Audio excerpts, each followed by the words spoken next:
I'm Kayla. I'm Anna. This is Laughs and Legacies. Welcome back to Laughs and Legacies. We hope you all had a good Halloween and a better one than mine. Here's a quick story for you.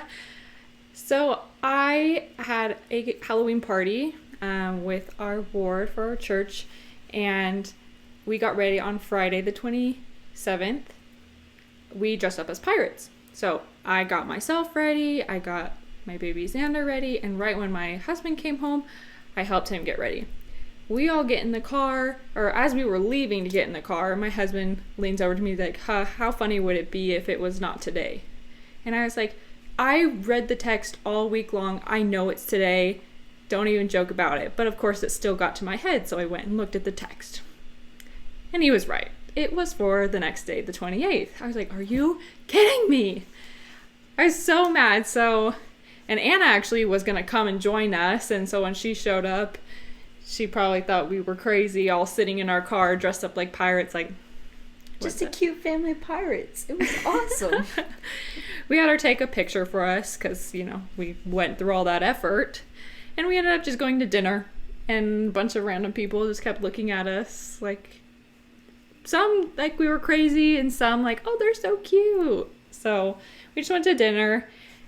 The next night, on the actual day of the party, we get to our church building, and it was at 5 o'clock, and I didn't see anybody there. I was so confused. We were only like 15 minutes early, and I was like, people will still be there setting up, and there should be enough people.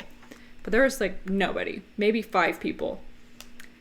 So we were confused. I sat in the car for a while, and then I was like, I'll start decorating the trunk of my car. So I get out, I do what I wanted to do, and then the few people I did see trickling in, I was like, I don't recognize any of them.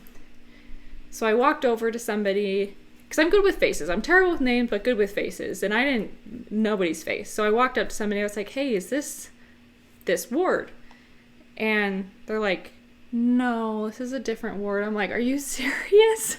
I was like, do you know where like my ward's supposed to be meeting? She goes, no. So we're fairly new to the ward, I don't know very many people, so I'm just finding random numbers and trying to call people, and I'm like, they're not going to answer me because they don't have my number saved. I did eventually get a hold of somebody, which was really great. She was very nice, and she told me where it was, so we get there. And when I go to set up the decorations again, I didn't realize that I had left a piece of tape on. So when you open your car trunk, there are 2 poles, those struts that hold the weight of the trunk up. A piece of tape was on there, and it had like pops, basically kind of like a seal, which broke it, and now the door wouldn't hold up anymore. You busted the trunk for trunk or treat, man. I was so sad. I literally started crying, and Ollie's like, stop crying. Why are you crying? I was like, we got dressed on the wrong day, and then we went to the wrong party. I wanted to be early, and now we're 30 minutes late, and now my car's broken. I was like, this sucks. I am so done. And I was like, let's just go have fun. And I was excited to meet new young people our age, because we knew we had a couple of younger married couples, and that had either 1 or 2 little kids, and none of them were there. I was like, are you serious? This is why I wanted to come. Like, I really wanted to meet some new people.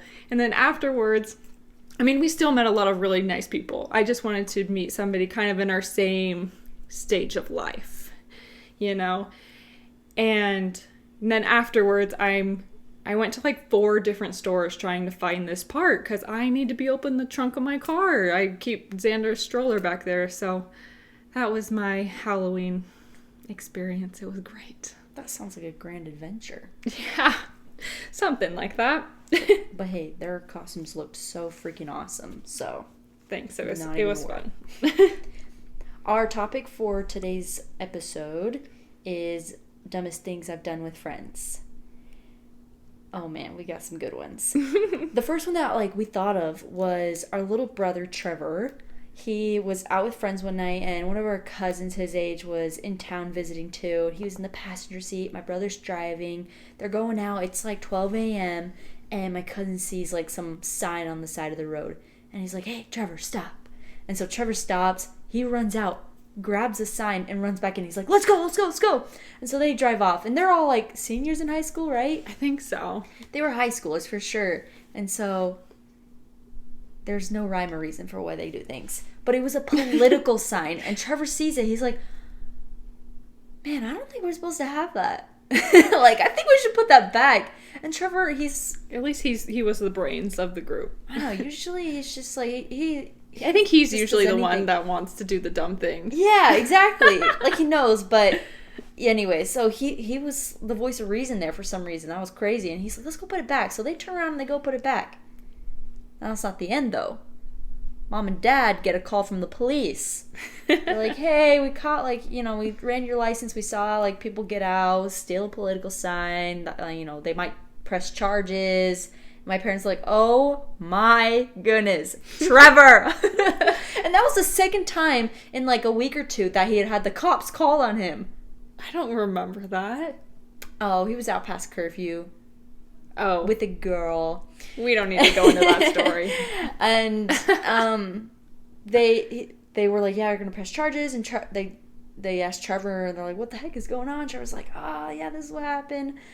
But they ended up not... It. Yeah, he's like, we returned it. And, like, after, like, a couple minutes. But the cop only saw it in that moment and then drove off, I think. But no charges were pressed. Thank goodness. Yeah. Our first submission was from one of my friends, Bradley. This one is truly dumb. Okay, I'm going to read it as he wrote it. So I had an old group of 5 friends. You had the 4 Stooges, me being one of them, and the driver, Michael. He was the only responsible one, or so I thought. One day he decides to make a game up with his car.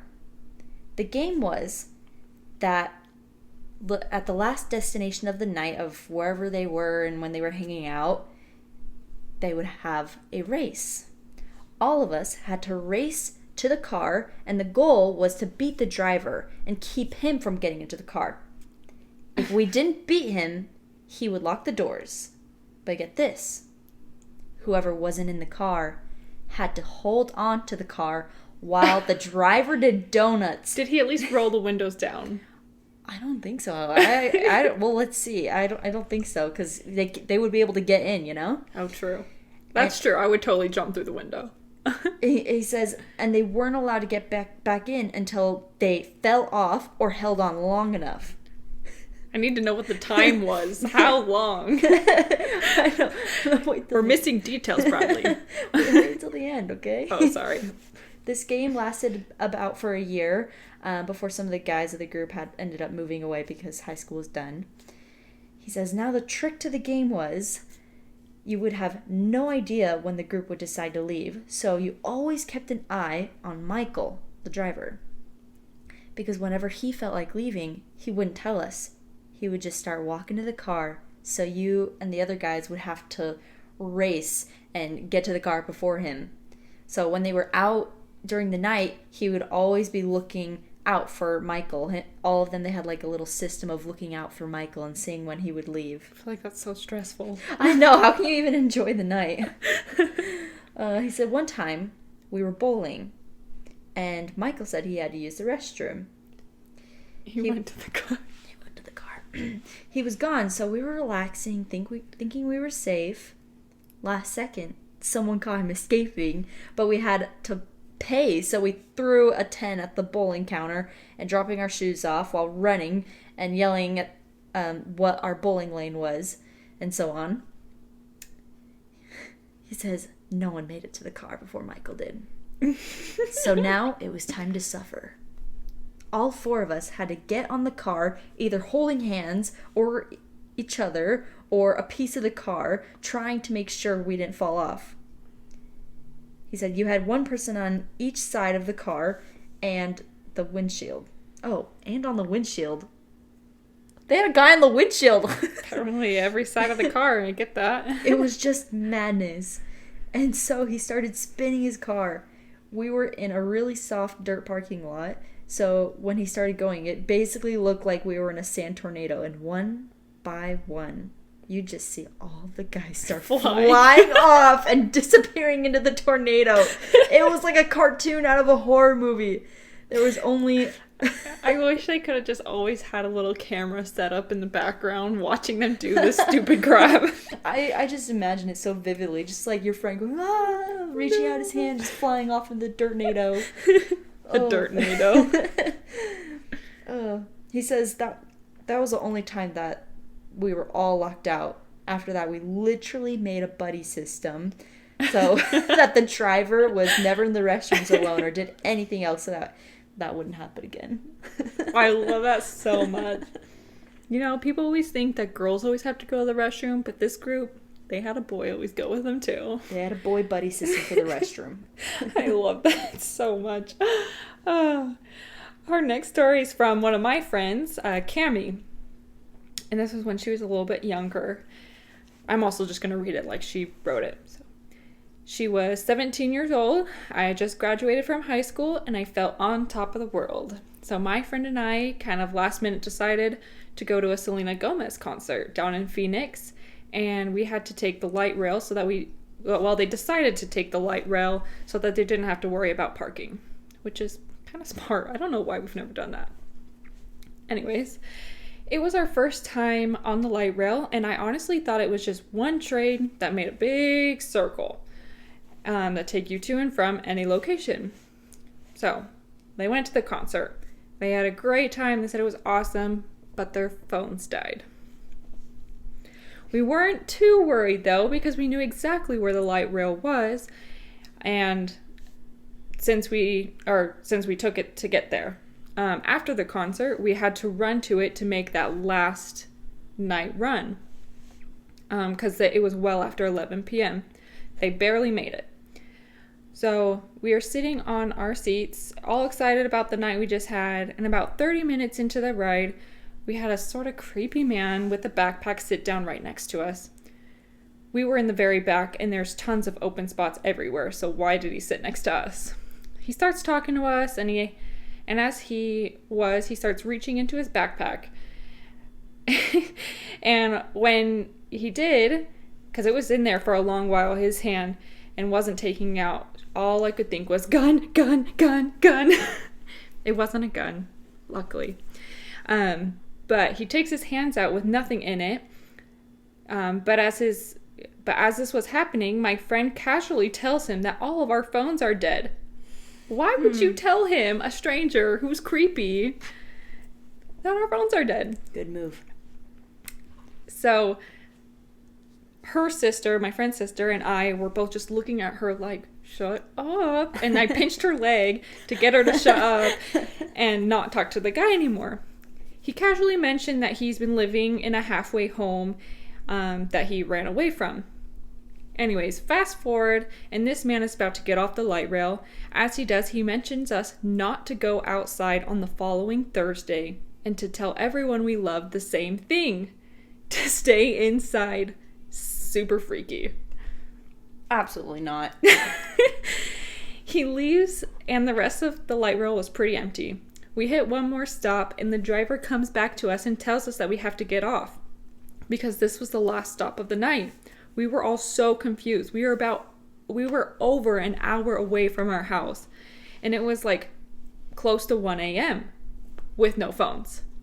So the man explained to us that we should have grabbed the other train going back home. They grabbed the wrong train? They grabbed the wrong train.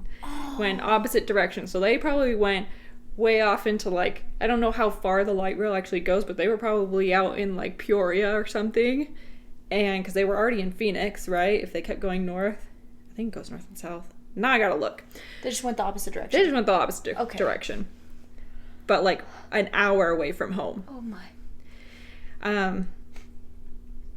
Sorry, I lost my thought. Okay. So we get out, and I swear I was walking on what was a dirt road. So we were not close. We were way out there. We saw a nearby QT and started walking towards it, and as we do, we pass a group of men hanging out right next to us. They start catcalling and standing up to walk towards us, and they kept trying to talk to us. They end up kind of blocking our path to QT, and we did not want to pass them. Thankfully, there was a Circle K to our left across the street and over a fence. So we all grabbed hands and booked it across the street and jumped the fence as to not pass that group of men. We could hear the men laughing and coming towards us still. We run into the store and into the bathroom. We probably hid in there longer together for a good 10 minutes, and when we came out, we saw a couple of the guys browsing the aisles. We waited longer, and they finally left. Once they did, we asked a worker if we could borrow a phone, and we ended up calling my mom to pick us up. By that time, it was about 2 a.m., and we felt super stupid. Our parents just laughed at us for being so dumb, getting on the wrong train, but nobody had told us how the light rail worked. Overall, we were very happy that the story didn't turn out worse, and that we ended up all safe at the end of the night. And I'm hoping she never went out to find out what happened next Thursday. I really want to find out what. Like, now I'm kind of curious. That was a very chaotic story. Cammy, what the... Dude! That would have been better for the scary stories, because that was spooky as all get out. Yeah, I think she just saying she was dumb because they were such young girls.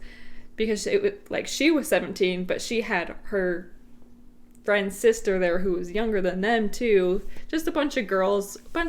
Young girls should never go out alone, especially not at 1 a.m. Just with dead phones. With dead phones. And tell people that they have dead phones. I'm so baffled. Cammy, that was a good story. Thank you. I'm glad you're still alive, Cammy. I do love you. These submissions were flipping awesome. Our next podcast episode is going to be best and worst birthdays. So go ahead and share your stories. No matter if you think they're extraordinary or just average, we want them, okay? Trust me, they're probably flipping awesome. Perfect. Well, that's all we got for you guys, so we'll see you next time. Bye.